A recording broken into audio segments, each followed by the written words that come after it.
নমস্কার, সকলকে শুভেচ্ছা জানিয়ে শুরু করছি আমার ভিডিও। আজ আমি রান্না করবো কচু শাক। এটা আমার ছেলে দেরাদুন থেকে আসার সময় পাহাড় থেকে তুলে নিয়ে এসছে। অল্প একটা গাছ তুলে নিয়ে এসেছিল, ওটাকে কেটে সিদ্ধ করেছি। একটু তেঁতুল দিয়ে সিদ্ধ করে রেখেছি আমি, যাতে গলা ফলে না ধরে না এখানকার কচুতে গলা। আচ্ছা, আমি এটা বসিয়ে দিলাম।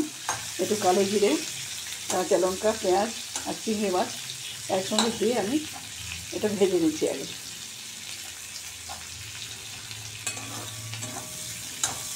এটা ভাজা হোক। এই যে পেঁয়াজ, চিংড়ি মাছ, লঙ্কা, কালো জিরেটা ভাজা হয়ে গেছে। দিয়ে দেবো আমি হলুদ, ছোটো চামচের এক চামচ হলুদ দিয়ে দিলাম। দিয়ে দেবো লবণ,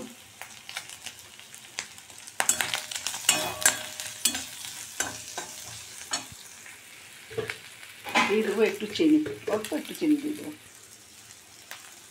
গুড় আর বের করতে পারলাম না, এখন একটু চিনি দিয়ে দেবো। এই যে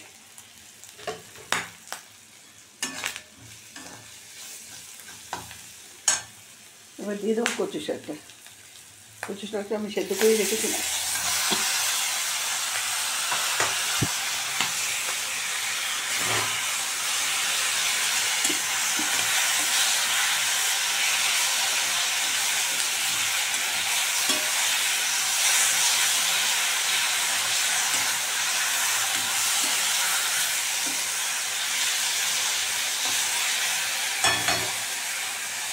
এবার এটাকে স্টিমার করে রেখে দেবো আস্তে আস্তে মজুক।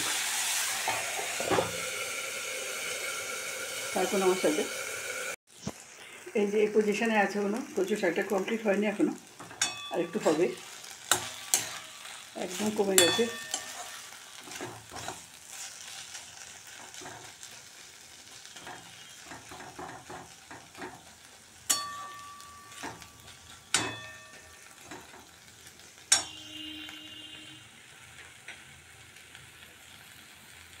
আর একটু হবে। এই যে কচু শাক আমার হয়ে গেছে। শেয়ার করলাম আপনাদের সাথে। যদি ভালো লাগে তাহলে একটা লাইক, শেয়ার আর কমেন্ট করে আমার পাশে থাকবেন। যদি নতুন বন্ধু হন প্লিজ একটা সাবস্ক্রাইব করবেন। ধন্যবাদ, রাখছি। দেখা হচ্ছে পরের ভিডিওতে।